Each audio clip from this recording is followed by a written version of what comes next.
Niaje Machude, welcome again to Kamau Untethered. You know how we do. Choose life, choose Jesus. I forgot to say that on the last episode, I think. So today we are entering into episode 2 of studying the life of Samson. And again, I'm doing this series because studying Samson has been really helpful in understanding my weaknesses as a man, and it has really helped open up so many things that maybe we don't really look at. And today we're going to look at, or we're going to explore, as Samson is coming into the story, what's the environment, what kind of society and culture and situation is he coming in. And we find the story in a book called Judges. And why is it called Judges? So this is not the usual judge that we know, the judge that adjudicates. My words biggie, that adjudicates in a court, that acts as the judicial in a country. No, loosely translated, this would be deliverer from the original Hebrew word. It would be deliverer. So basically someone who is sent by God to protect, to preserve, to fight for the people of Israel. Okay, which is of course God's people at that point in time. And this was the case because you remember when they were taken into captivity, we had Moses, the story of the beautiful boy who was saved by being put in a basket, akachukuliwa Egypt, and then Moses was used to deliver them from Egypt. After that, Moses gave the mantle over to Joshua, and then Joshua is the one who led the people into actually the land of Canaan, the land of promise. And we're going to get back to Joshua in a while. So after Joshua, the people who led or who delivered Israel were basically called judges. And this was a period of between 300 and 400 years. I'm going to go with 350 years. So after the death of Joshua, all the way to the beginning of the reign of the first king, who is King Saul. Now, before we go there, Israel was something we call a theocratic nation. And you know how many times they messed up in the wilderness. But coming into God made a covenant with them. And I want us to speak of this because you see, let's just go to Judges chapter 13, verse 1, which is what we are studying, the life of Samson. Just the first verse of Judges 13. Again, the Israelites did evil in the eyes of the Lord. So the Lord delivered them into the hands of the Philistines for 40 years. So already we are beginning with bad news. The story of Samson already begins in a bad way, in judgment. And it says, again, the Israelites did evil in the eyes of the Lord. I want us to look at again, meaning it's something they've done before. What is this again? And they did evil. What kind of evil was God talking about here? And also, why would God give his own people into slavery?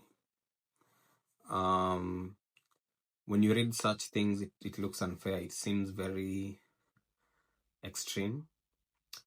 But this is why we are going into why God is treating Israel like this.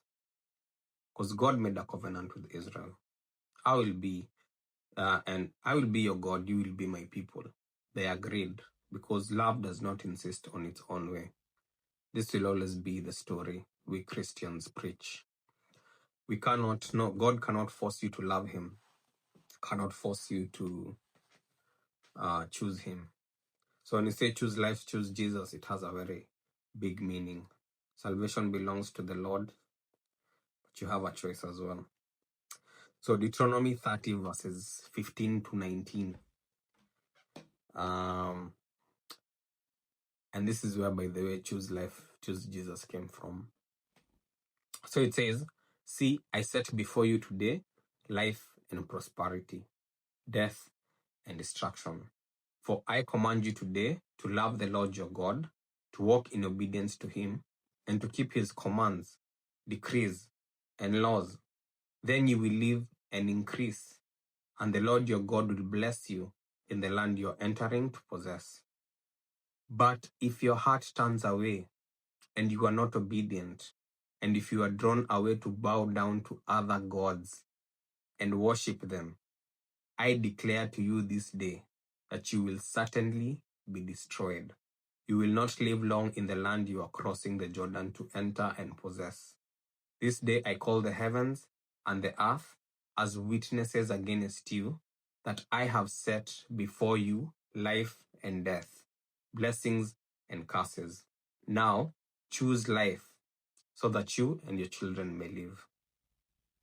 That's God speaking to the Israelites. And si ati hajakuwa akiwaambia, he's been telling them. It's been happening over and over again. And God gives them a very stern warning. You see, if you obey me and if you follow my rules, I will bless you.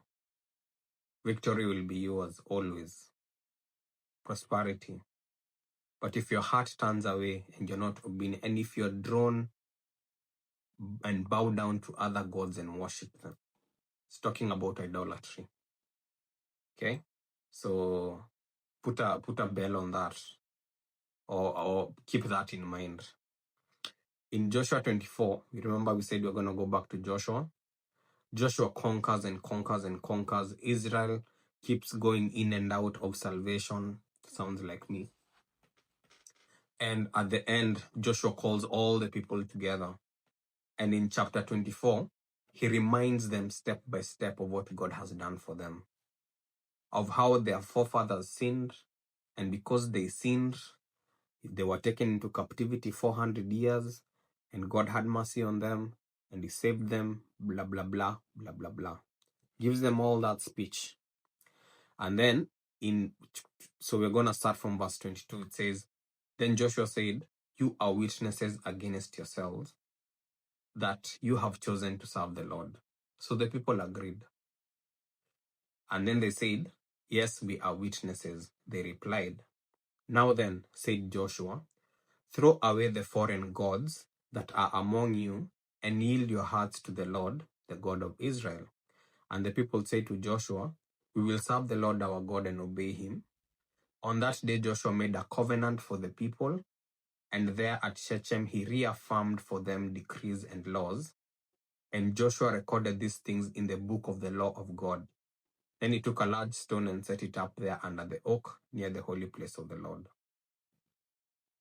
So this gives us now the story. After being in and out, finally they get to Canaan. Before they even got to Canaan, God told them, hey, I'll be your God, but follow me. I'll bless you. If you don't, you shall surely be destroyed. I'm giving you a choice. Choose life or choose death. Same choice Adam was given. I'm giving you a choice. Obey me or choose not to obey me. But if you do not obey me, you're gonna die. And that's why we all die to this very day. Whew. That's the backdrop. Now we understand why God is doing this to the Israelites. Why? Because they did evil in the sight of the Lord. And we have a hint of what that evil is, because in those 2 chapters, God is talking about idolatry. And in the verse that we read in Joshua, they actually said, we're going to follow God, and they threw away. Joshua told them, throw away your foreign gods. They had even brought them and staying with idols and stuff. You know, now I want us to go into this evil, because this evil is very important for us to understand the time that Samson is coming in, because he pictures these evils in his life. And this was very interesting to go through. And once we know what these evils are, we will truly understand the wrath and the anger of a holy God. So when you go to Judges 10 verse 6, so that's way before Samson, we read about some of the evils or what the Israelites did. So Judges 10 verse 6, again, that's the first word. So they've been doing it, but in 10 verse 6, again, there are many other verses that you can go through to find this out, but this was very explained some of the deities that they were worshipping, because again, it's about idolatry. Judges 10 verse 6, again, the Israelites did evil in the eyes of the Lord. They served the Baals and the Ashtoreths, the gods of Aram, the gods of Sidon, the gods of Moab, and the gods of the Amorites and the gods of the Philistines.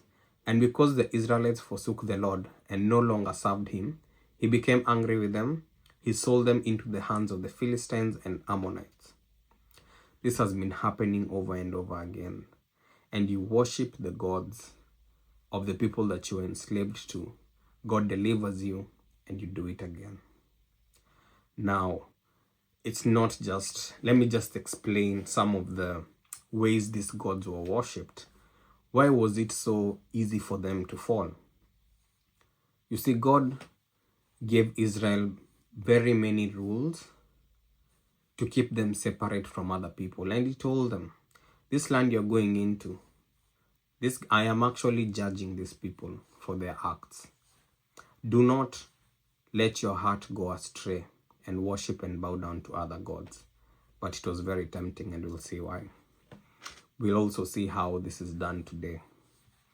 So one, they served the Baals and the Ashtoreths.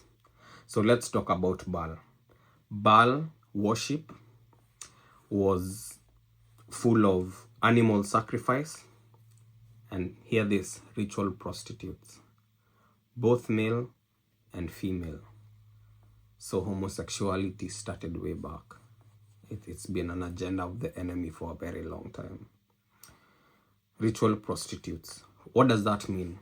That means if I want to worship Baal today and I want him to hear my prayer and I have a request, I'm going to go to the temple, pick a prostitute, sleep with her or him, and that would be worship to Baal. So you can see why that was so alluring to people who are being taught chastity, are being told to be faithful, to stay with their wives, and here there's sexual freedom. That's what we're told today. There's gender freedom. And that is actually a form of worship.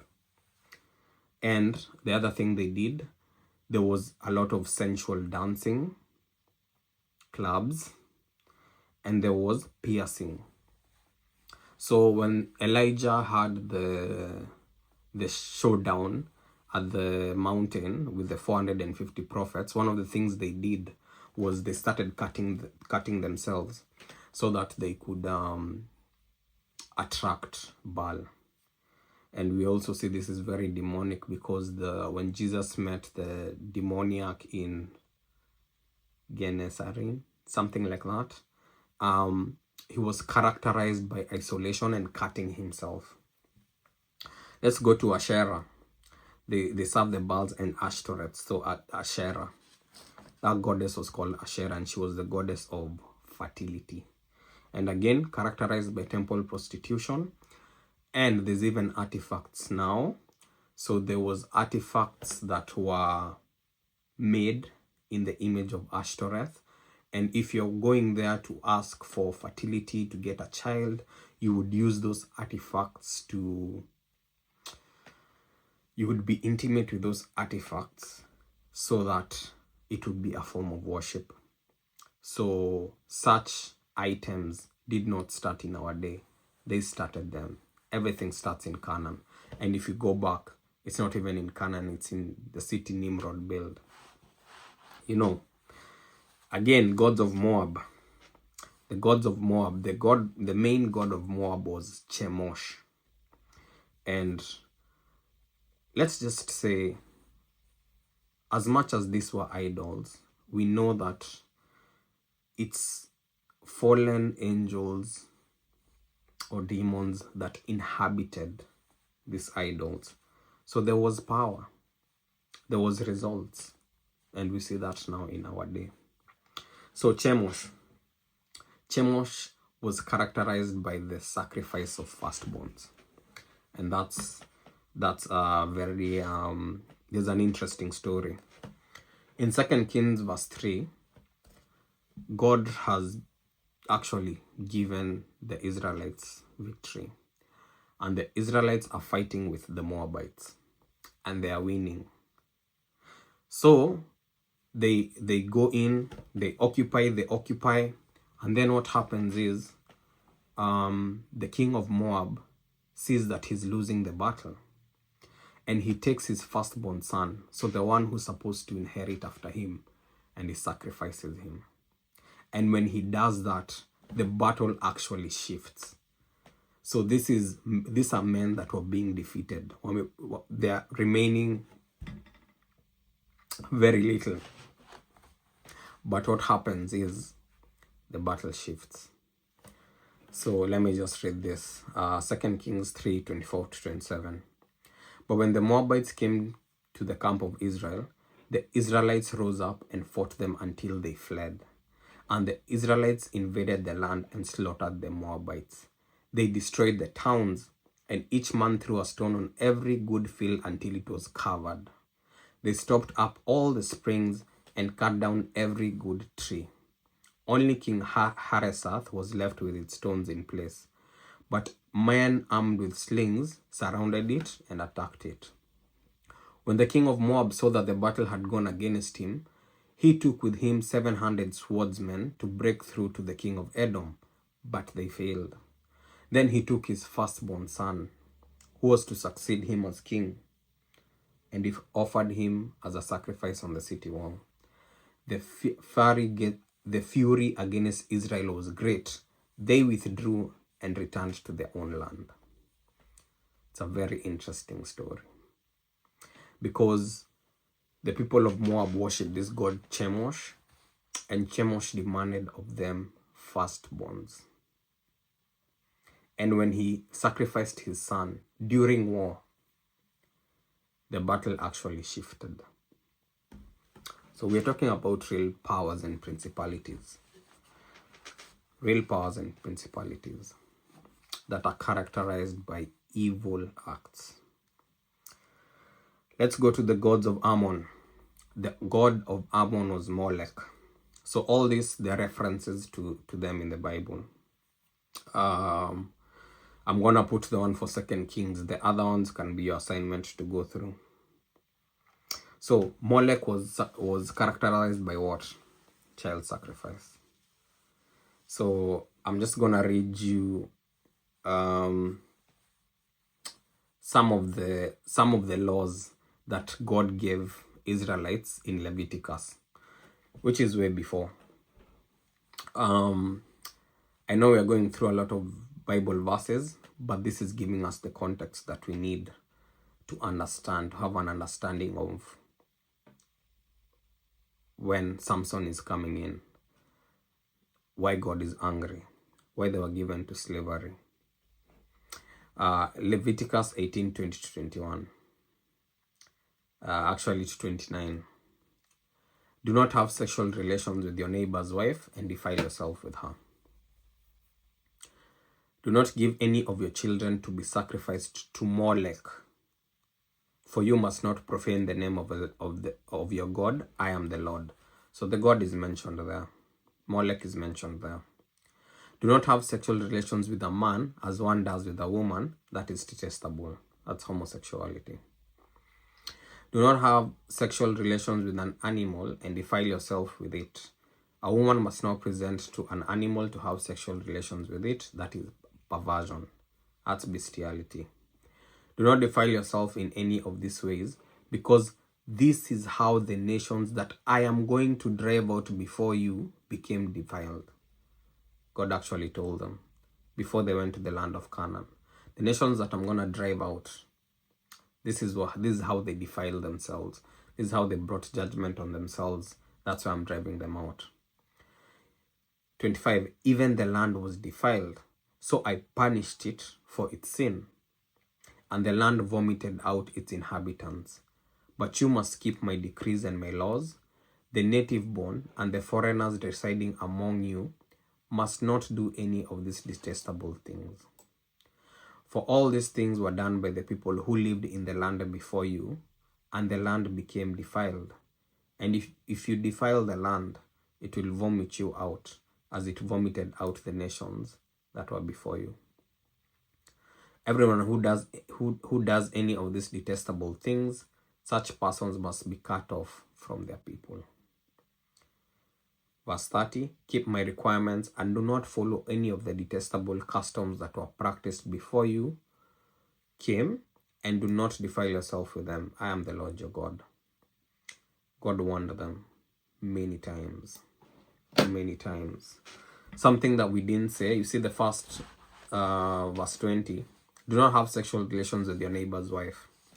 One of the ways they used to have corporate worship is they would have festivals. I'm not sure of the frequency. I think it was once every 4 months or something. There was a certain frequency. And what happened in these parties was you come with your wife and everyone shares. That's how messed up it was. So the things that we see in this world, swingers, the way clubs are dark, sensual, the way our music is, it's nothing new. It's nothing new. And this is what the Israelites did. This is the evil that is being talked about when we enter verse 1. All right? And then the last one, the last god, if you go back to Judges chapter 10 verse 6, we were going through the gods. The last one was, and the gods of the Philistines. And because the Israel forsook the Lord and no longer served him, they became angry and God gave them over. So the last one is the god of the Philistines. And the Philistines are very important in our story because that's the main enemy when we enter Samson's story. Right? So that's a background. Okay, now we can continue. So Judges 13 verse 2. A certain man of Zorah named Manoah from the clan of the Danites had a wife who was childless, unable to give birth. That's verse 2. So something important to note, Danites come from Dan, Danites. So that's one of the 12 sons of Israel. And something interesting I learned is that the land that they were given, you can also go back. So because every tribe was allocated a certain area. The area that the Danites were allocated was on the border of Philistine land and Israelite land. So there was a lot of friction in terms of borders. Like we know that happens a lot with nations. And we also learn that he had a wife who was childless, unable to give birth. He had a child that was childless. Now, verse 3. The angel of the Lord appeared to her and said, you are barren and childless. Like, was he trying to rub it in? But you are going, so this means probably they were married for a long time. People then used to marry early. They'd probably been together a long time, but she never really conceived. So the angel said, you are barren and childless, but you are going to become pregnant and give birth to a son. I love this. He's not rubbing it in. He's giving her a reality and giving her a supernatural reality now. But you are going to become pregnant and give birth to a son. Now I want us to stop there for a minute. This is a pattern that we see out through the Bible. We see an impossibility, especially in terms of getting children. And then we see divine intervention. You see, God cannot be God if he's not above the rules and the systems of this world. He wouldn't be God. And I love this, because how many times have we met with impossibilities? When I look at my life and where I was, it was an impossibility for me to be on the straight path again. I've wandered back and forth so many times. But there's divine intervention. So an impossibility, divine intervention, and then a miraculous birth. And then after a miraculous birth, the child that comes from that miraculous birth, mostly sons, they change the world. God uses them for mighty things. Let me just give you a few examples. Genesis 11:30, we have the story of Sarah. Who doesn't know the story of Sarah and Abraham? Sarah was barren. She had a kid, 90 plus years? That's when she conceived Isaac. Isaac was who carried the blessing of Abraham, and his offspring eventually became Israel, the actual people of God. Genesis 25:21, we have Rebecca.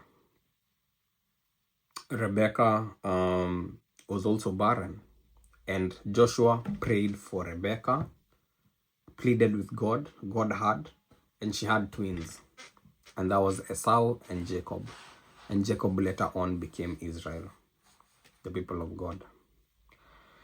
Genesis 29:30, we have Rachel. Rachel tried, gave the husband concubines, give birth through them, I'll pretend they are mine. There was that kind of custom there. Eventually God opened her womb. You remember that story of the mandrakes? It's a very interesting story. I think we should do an episode on that. And she got Joseph. We remember the story of Hannah. The husband loved Hannah. He had other wives, but he loved Hannah. And he used to give her twice, everything twice, because of the love that he had for her. But she was troubled. She was in pain. They used to make fun of her. Why? Because she never gave birth. And over and over she cried unto the Lord. And this story starts when she's praying to the Lord, but she's so distressed. She's not even saying words. It's like she's mumbling. And Eli says, remove your drunkenness out of here, the prophet Eli. And she says, hey, I'm not drunk, I'm just praying. And then Eli just tells them, whatever you have prayed for, you will get, And Samuel comes in. Samuel was a mighty prophet of the Lord, and ushered Israel into the king's stuff. We have Elizabeth in Luke 1, who was Mary, the mother of Jesus, who was Mary's cousin. And of course, she was barren, but the angel came. She got John the Baptist. Again, miraculous birth, the child used for mighty things. And of course, we have Mary. So Mary wasn't barren, but she was a virgin. It's still an impossibility. Divine intervention, miraculous birth, and a child that will change the world. So when we come here to Samson, it's the same story. You're barren. Even the angel tells her, you're barren. You can't give birth. But you're gonna bear a son. Divine intervention. I believe that God intervenes in our impossibilities. I believe that God cares about the things that we go through. I believe that God has a plan. And I believe that things happen in God's timing.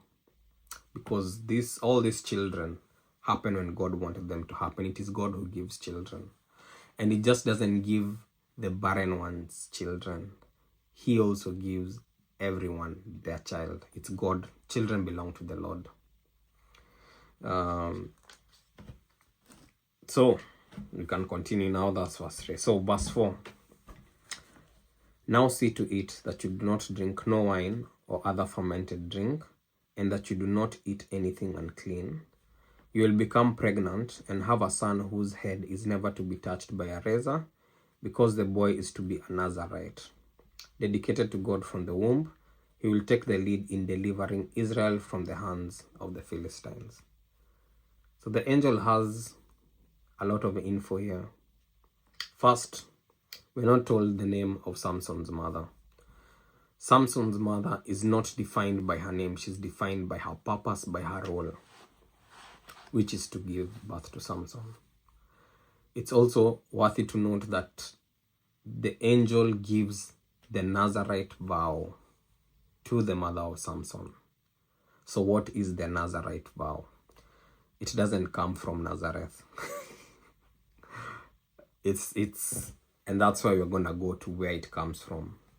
So that's Numbers verse 6. Just bear with me kidogo. Numbers verse 6. I'm not gonna read the whole of it, but that whole chapter talks about the Nazirite vow. That's why it's introduced.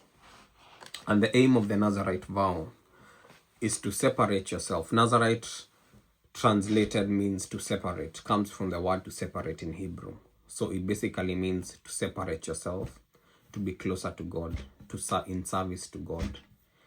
And we're going to see that. So Numbers chapter 6. The Lord said to Moses, "Speak to the Israelites and say to them, if a man or a woman wants to make a special vow, a vow of dedication to the Lord as a Nazirite, they must abstain from wine and other fermented drink, and must not drink vinegar made from wine or other fermented drink. They must not drink grape juice or eat grapes or raisins as long as they remain under the Nazirite vow. They must not eat anything that comes from the grapevine, not even the seeds or skins. During the entire period of the Nazirite vow, no razor may be used on their head. They must be holy until the period of their dedication to the Lord is over. They must let their hair grow long. Throughout the period of their dedication to the Lord, the Nazirite must not go near a dead body. Even if their own father or mother or brother or sister dies, they must not make themselves ceremonially unclean. Ceremonially. On account of them. Because the symbol of their dedication to God is on their head. Throughout the period of their dedication, they are consecrated to the Lord." And it goes on and goes on. And also it gives the how you stop that Nazirite vow by making a sacrifice. So you can go through that chapter. But these are the rules, and I want to say, drinking alcohol, e.g. wine or strong drink, was not a sin or is not a sin. And you wouldn't make a vow. You wouldn't as a vegetarian say, I'm gonna avoid meat, and then you say I'm fasting from meat. You're not eating meat in the first place. So when they made the special vow, when you make the special vow, you actually make a vow not to drink wine or strong drink.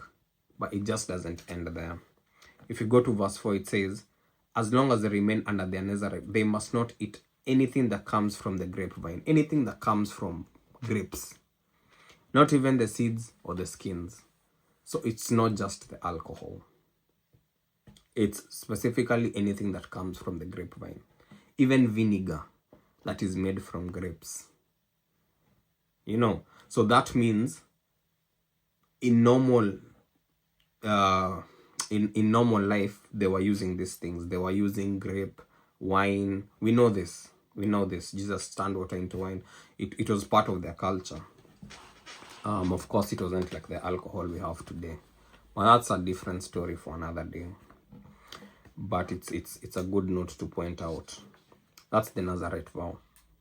And this vow was given to the mother.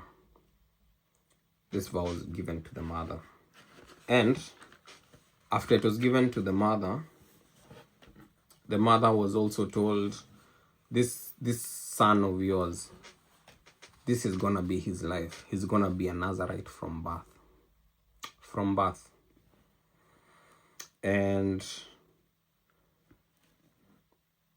he also told him the purpose. You remember in the first episode, you're born, you have a purpose to get this to that side. Now here's the purpose of Samson. He will be a Nazirite dedicated from the womb. So I'm reading from Judges 13 verse 5.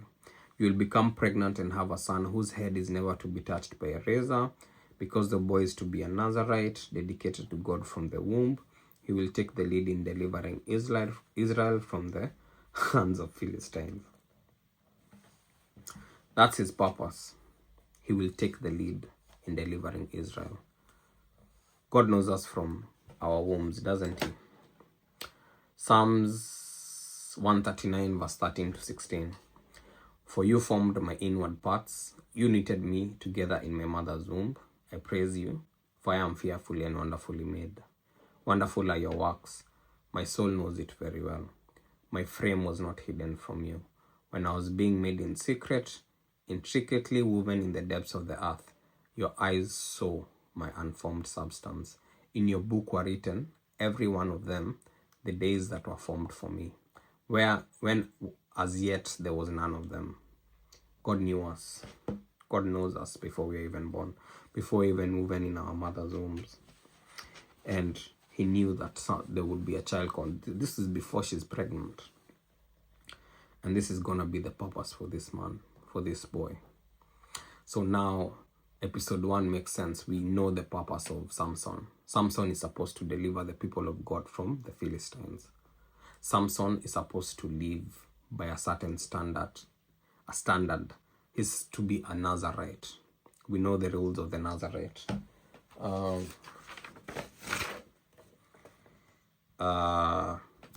Not take anything from the grapevine. Don't shave your head. Shall not go near dead body. Very important. Now, as we are doing this, how is this applicable to us? I've heard, or rather, let me not say that, but it's important to know from a theological framework that God gave laws that can be divided into 3. There was the moral law. The moral law is based on God's character that will never change throughout the Old Testament to the New Testament. The best expression of this is the 10 Commandments. Okay? Do not kill, do not steal, do not commit adultery, all that. There's 2 ceremonial laws. So the ceremonial laws are what guided Israel's worship. Sacrifices, feasts, priesthood, dietary laws, purification rites, basically what God used to separate the people of Israel from other nations. And these types of laws were fulfilled in Jesus, and therefore they are not followed in the New Testament. And the Nazirite vow falls under that. So you cannot take a Nazirite vow now. And no one should tell you that that would be a way for you to dedicate yourself to God. Let me just give some proof for that. So, e.g. the dietary laws, let me just read this. So Colossians 2, verse 16 to 17. Just give me a minute. Colossians 2.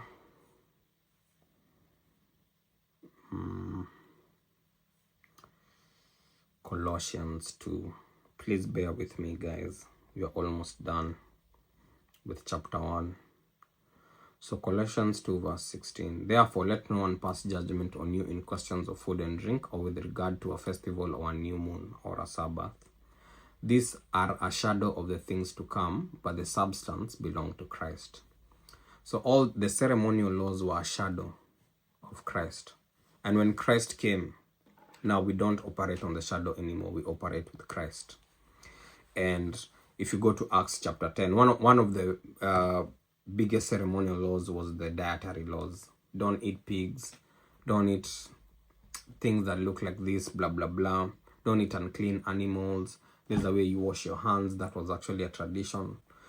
And in Acts 10, Peter has a vision where God lays down all the animals, and then God tells Peter, slaughter and eat. And then Peter is like, I've never eaten any unclean thing. And then God says, do not call something that I have called clean unclean. In Mark chapter 7 verse 19, this is when Jesus basically declared all things clean. And he said, look guys, it's not what you eat that defiles you, it's what comes out from you. He therefore declared all things clean, because nothing you eat can defile you. It's what comes out. Lust, envy, sin comes out from inside. All right? And then there was the civil or judicial law. This is also very unique to Israel. And by the way, most constitutions, including the US, borrowed heavily from the Bible in terms of judicial law, because Israel was a theocratic nation. That means God was their king. And so God gave them laws to govern things like property, things like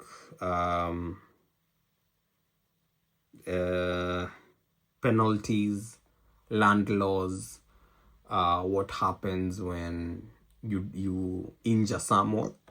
Excuse me. Those are the civil or judicial laws, only unique to Israel, because it's only Israel that was a theocratic nation. We don't have that now.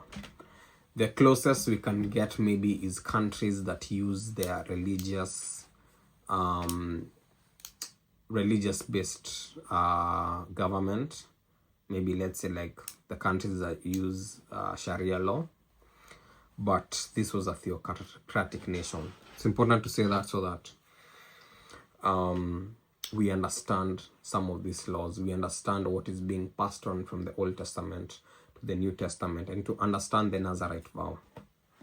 Right? Now, let's continue now. Verse 6. Then the woman went to her husband and told him, a man of God came to me. He looked like an angel of God, very awesome. I didn't ask him where he came from, and he didn't tell me his name. But he said to me, you will become pregnant and have a son. Now then, drink no wine or other fermented drink, and do not eat anything unclean, because the boy will be a Nazirite of God from the womb until the day of his death. Then Manoah prayed to the Lord, pardon your servant, Lord. I beg you to let the man of God you sent to us come again to teach us how to bring up the boy who is to be born. God heard Manoah, and the angel of the Lord came again to the woman while she was out in the field, but her husband Manoah was not with her. The woman hurried to tell her husband, he's here, the man who appeared to me the other day. Manoah got up and followed his wife. When he came to the man, he said, are you the man who talked to my wife? I am, he said. So Manoah asked him, when your words are fulfilled, what is to be the rule that governs the boy's life and work? As if he doesn't already know. Maybe he doesn't trust his wife. Verse 13. The angel of the Lord answered, your wife must do all that I have told her. She must not eat anything that comes from the grapevine, nor drink any wine or other fermented drink, nor eat anything unclean. She must do everything I have commanded her. Manoah said to the angel of the Lord, we would like you to stay until we prepare a young goat for you.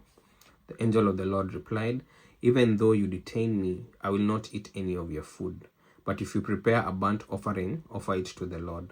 Manoah did not realize that it was the angel of the Lord. Then Manoah inquired of the angel of the Lord, what is your name, so that we may honor you when your word comes true?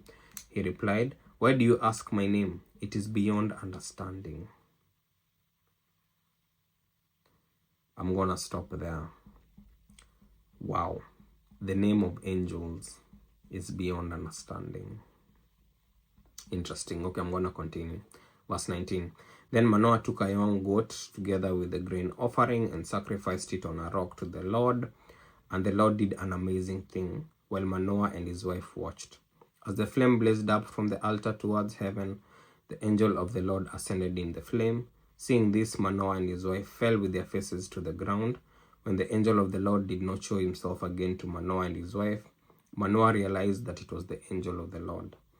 We are doomed to die, he said to his wife. We have seen God. But his wife answered, if the Lord had meant to kill us, he would not have accepted a burnt offering and grain offering from our hands, nor shown us all these things, or now told us this. The woman gave birth to a boy and named him Samson. He grew, and the Lord blessed him, and the Spirit of the Lord began to stir him while he was in Mahanadan, between Zorah and Eshtaol. And that's the end of chapter 13. So what do you think of Manoah? So his wife comes and tells him, hey, this is what happened. And I don't know whether he doesn't trust his wife or is operating in unbelief. He goes, prays to God, and is like, bring back the man again. When the man comes back, he has nothing interesting to say. What shall we do? He repeats the same thing that he told his wife. And then I think he's still thinking that he's a normal man. He says, let me honor you with something. And the man says, if you want to do sacrifice to God. And he asks the name and he says, you cannot understand my name. It's very interesting. Sometimes we play with the knowledge of fallen angels, but we forget just how powerful they are. Every time someone meets an angel, it's never, ooh, we met an angel. It's always frightening, paralyzing, scary. This speaks of the power and the nature of angels. And we have many examples. Daniel said he had a paralyzing fear, fell to his feet. We have the shepherds. They were scared and afraid and terrified. We have Gideon, who said, oh, I've seen God, now I'm gonna die. And it's the same reaction with Manoah. When he realized this was actually an angel of the Lord, he was like, we're gonna die. But thank God for his wife. I love this wife. The wife was very composed. The wife was very wise. And it's important as a man to have that in your life. Because you can overreact. But it's beautiful to see that a wife will tell them, hey, relax. Just use your brain. If he wanted us dead, he wouldn't have told us that we're going to have a kid and this is what we'll do. So we also see that Manoah was operating in disbelief. We know something about Samson's father now.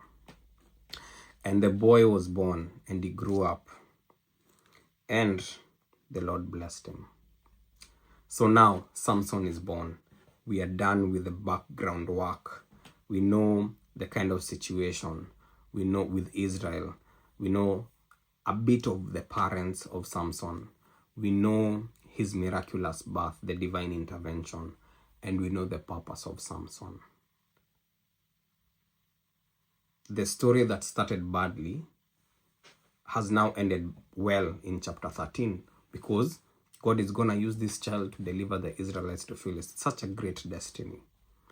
But as we go forward, we're going to see that last anger, hard-headedness, impulsiveness brings this man down. And that's how strong men fall. And this is what we are studying so that we can make better choices than Samson did. So thank you so much for joining me. I know it was a long one, but I feel like it's worth it. Choose life, choose Jesus, and see you in the next one. Awesome.